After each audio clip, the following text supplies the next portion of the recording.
जय श्री कृष्ण भक्तजनों। माघ मास महात्मा अध्याय 26। विष्णु भक्त देवदूति के मुख्य से तीर्थराज प्रयाग का चमत्कारी पुण्य एवं प्रभाव केरल देशवासी ब्राह्मण वसु की मुक्ति के संबंध में सुनकर पिशाच ने प्रश्न किया कि हे महात्मने, केरल देशवासी उस ब्राह्मण को किस प्रकार तथा किस युक्ति से मुक्ति प्राप्त हुई थी, यह प्रकरण मैं आपसे विस्तार पूर्वक सुनना चाहता हूँ। कृपा करके विस्तार पूर्वक सुनाने का कष्ट कीजिए। पिशाच के प्रश्न को सुनकर महात्मा देवदूति ने कहा कि हे पिशाच, प्राचीन काल में केरल प्रांत में वसु नाम का एक विद्वान ब्राह्मण निवास करता था। संपूर्ण शास्त्रों का ज्ञाता, वेदों का मर्मज्ञ और वेद पारंगामी ब्राह्मण वसु यद्यपि एक विद्वान ब्राह्मण था, किंतु उसने कार्य पूर्णतः आध्यात्मिक तथा अनीति युक्त थे। वह दान, जप, तप, यज्ञ, हवन तथा ईश्वर भक्ति इत्यादि कोई भी धार्मिक कृत्य नहीं करता था। वह ना तो अपने माता पिता तथा गुरुजनों का आदर करता था और ना ही उसे सेवा ही करता रहता था। वह पूर्णतः अधार्मिक था और अधार्मिक तथा अत्याचारी कृत्यों से उसके स्वजन संबंधी, माता पिता तथा गुरुजन इत्यादि भी सभी दुखी एवं असंतुष्ट थे। उन्होंने उसे सुधार कर सही मार्ग पर लाने के लिए अनेकों प्रयास किए, परंतु उन्हें असफलता मिली। तब सबने मिलकर आपस में मंत्रणा की और समस्त संपत्ति छीनकर उसे घर से निकाल दिया। इस प्रकार परिवार से बहिष्कृत और घर से निकाल दिए जाने के कारण वसु पूरी तरह असहाय, दुखी और निर्धन होकर देश विदेश तथा प्रांत प्रांत भटकने लगा। वह निर्धनता, असफलता, असक्त एकाग्रीपन से दिन रात ही व्याकुल तथा दुखी रहने लगा। उसे भूख प्यास का कष्ट भी दिन रात सताने लगा। उसके दुखों की कोई सीमा नहीं रही और ना ही उसे कोई अंत दिखता था। अतः इस प्रकार देश देशांतर में भ्रमण करते हुए तथा भटकते वह किसी प्रकार विंध्याचल पर जा पहुंचा, परंतु वहां भी उसे दुखों कष्टों से छुटकारा नहीं मिला। गरीबी, रोग और भूख प्यास से व्याकुल रहते हुए इसी बीच उस दुर्भिक्ष के कष्टों से भी घिर गया और इसी कारण एक दिन उसकी मृत्यु हो गई। कोई रिश्तेदार और धन आदि आपस में ना होने के कारण उसका अंतिम संस्कार भी धार्मिक रीति से संपन्न न हो सका। इस प्रकार ब्राह्मण वसु की मृत आत्मा को सद्गति न मिल सकी। अंतिम संस्कार की क्रिया हुई तो नहीं थी, इसके कर्म फल भी दूषित थे। इसका परिणाम यह हुआ कि उसे प्रेत योनि को ग्रहण करना पड़ा। तब ब्राह्मण वसु की प्रेत आत्मा प्रेत योनि को प्राप्त कर उसे ही विंध्याचल पर्वत पर रहने लगी। वहाँ एक प्रेत योगिनीधारी ब्राह्मण वसु शीत ग्रीष्म शौचा और तृष्णा से पीड़ा बड़ा व्याकुल एवं व्यथित रहने लगा। वह सदैव ही दुखी होकर लंबी लंबी सांसें लेता, जहाँ तहाँ हाय हाय करता हुआ भटकता रहता था। वह दिन रात ही भूख, व्याकुल तथा पीड़ित रहता था। उससे रंच मात्र भी सुख शांति नहीं मिली। इतनी कथा सुनकर महर्षि वशिष्ठ ने महाराज से कहा कि हे राजन, जो मनुष्य हवन नहीं करते और दान, जप, तप इत्यादि नहीं करते, धार्मिक कृत्य नहीं करते तथा सदैव भगवान का भजन तथा देवादिदेव भगवान विष्णु की आराधना से विमुख रहते हैं, ऐसे मनुष्यों को क्रियाभ्रष्ट तथा कृत्यहीन समझना चाहिए। इसी प्रकार जो व्यक्ति पावन दिव्य तीर्थों का सेवन नहीं करते, वहां जाकर धार्मिक कृत्य नहीं करते, कभी भी भिखारियों एवं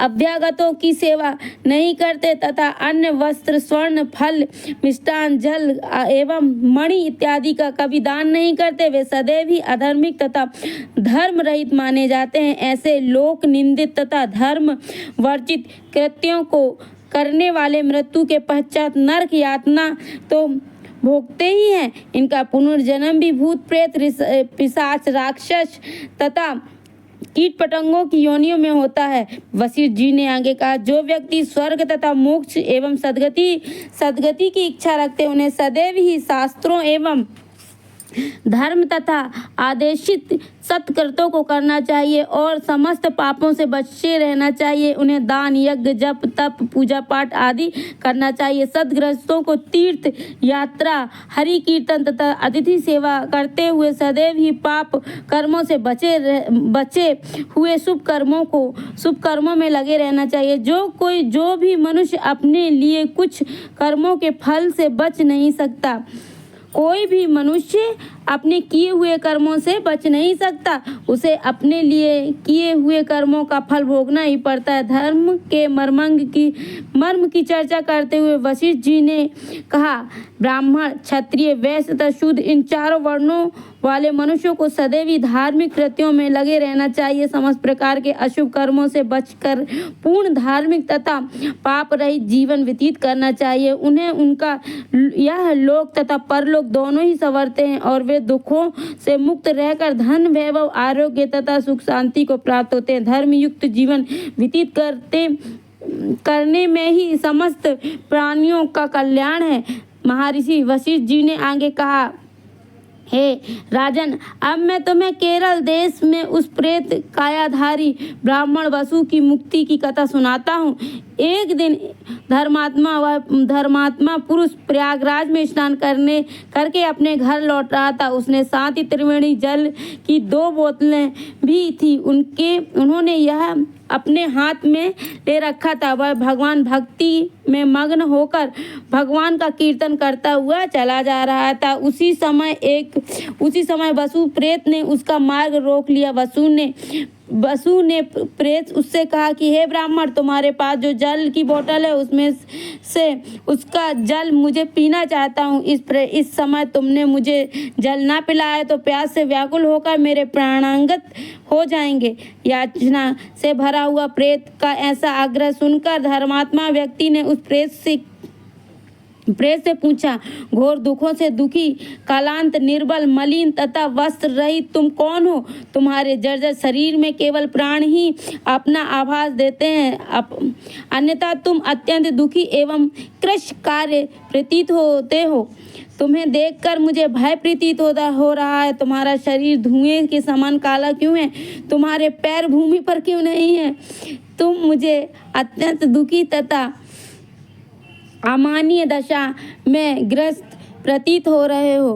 तुम मेरे समस्त प्रश्नों का उत्तर देकर अपनी दशा स्पष्ट करो ताकि मैं तुम्हारे लिए कुछ सहायता कर सकूं। उस धार्मिक व्यक्ति ने इन प्रश्नों को सुनकर उस प्रेत से कहा, ये पुण्यात्मा, जिन कर्मों के करने से मैं इस दुर्दशाग्रस्त स्थिति में प्राप्त हुआ वह उसका विस्तार सा पूर्ण वृत्तांत मैं आपको सुनाता हूँ। ब्राह्मण होकर भी मैंने जीवन भर कोई सत्कर्म नहीं किया, जीवन भर किसी को कोई दान नहीं दिया, धर्म में भी कभी कोई रुचि नहीं दिखलाई। मैंने अपने माता पिता तथा गुरुजनों को भी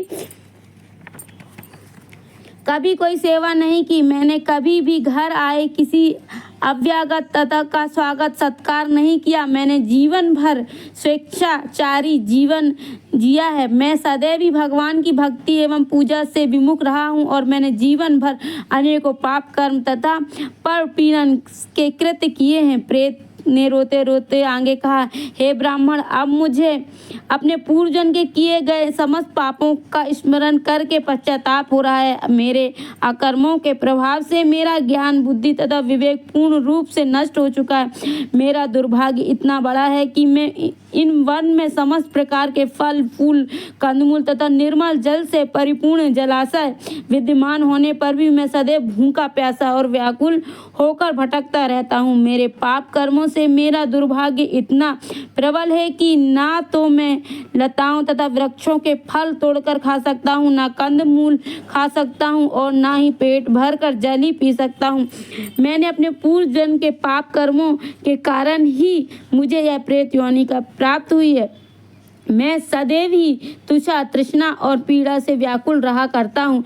यह भयंकर दुखदायी प्रेत योनि में वायु मेरे जीवन का एकमात्र आधार है। अब मैं अनुभव कर रहा हूँ कि मनुष्यों के सुकृत कर्मों से निर्मित प्रारंभ बड़ा प्रबल है। कितनी भी रक्षा कर लो, यह इसके कितनी भी रक्षा नहीं हो सकती है। इति पद्म पुराणे माघ महात्म्य 26वां अध्याय समाप्त। इसकी आगे की हम कथा 27वें अध्याय में श्रवण करेंगे। बोलो जय श्री कृष्णा, श्री हरि नारायण विष्णु भगवान की जय, माता लक्ष्मी की।